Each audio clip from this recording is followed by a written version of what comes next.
RFK Jr., as you know, Scott, is a known conspiracy theorist and anti-vaxxer. He's an anti-vaxxer loon, and a lot of the Trump people who thought Trump was not loony enough on vaxxers was heading towards RFK Jr. Trump gets to have some of those far-right nutty voters come home to him. Shunned by Democrats and estranged from his family, RFK Jr. has long been desperate for validation. Both have enormous egos that definitely cloud their judgment. Both rely on misinformation to prey on people's fears. And both leverage their last name for their own self-interest. This was cuckoo for Cocoa Puffs. And trying to get any logic out of that is good luck with that.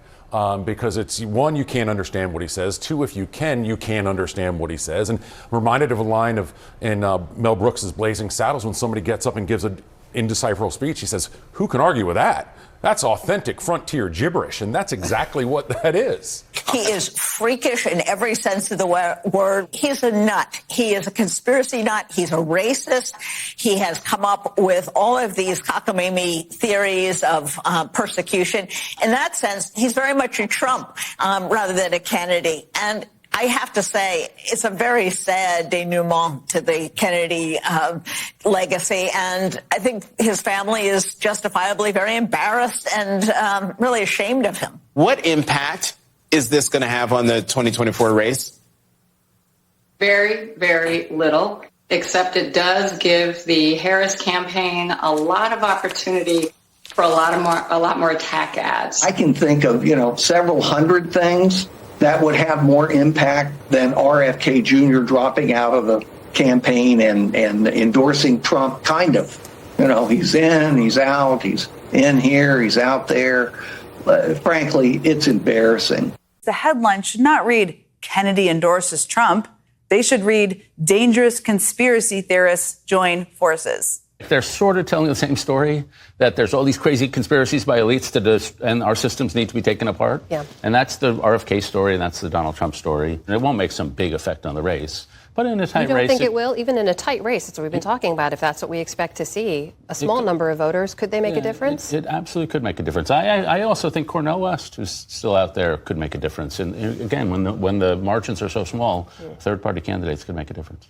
This guy is as full of lying, fantasies, mental disorder, selfishness, whatever, as Trump. Bobby Kennedy Jr. and Donald Trump are so similar and always have been as these entitled rich boys who are have gotten where they are and are leading this one degraded political party to whatever it's being led to. I think this is one of the tackiest things I've seen in politics, and that's a very low bar. Because what we see is a Robert F. Kennedy Jr. who was basically bargaining to see who the highest bidder would be to get his endorsement, right? So what he's saying is that Donald Trump gave him a quid pro quo, is going to put him in his administration. Kamala Harris, rightly so, didn't give him the time of day.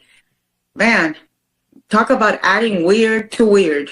I'm outraged and disgusted by my brother's gaudy and obscene embrace of Donald Trump. I love my brother, but this is an outrage. And I completely disavow and separate and dissociate myself from him on this issue. Were he alive today, I think the real Robert Kennedy would have detested almost everything Donald Trump represents. I completely disavow and separate and dissociate myself from Robert Kennedy Jr. in this flagrant and inexplicable effort to desecrate and trample and set fire to my father's memory.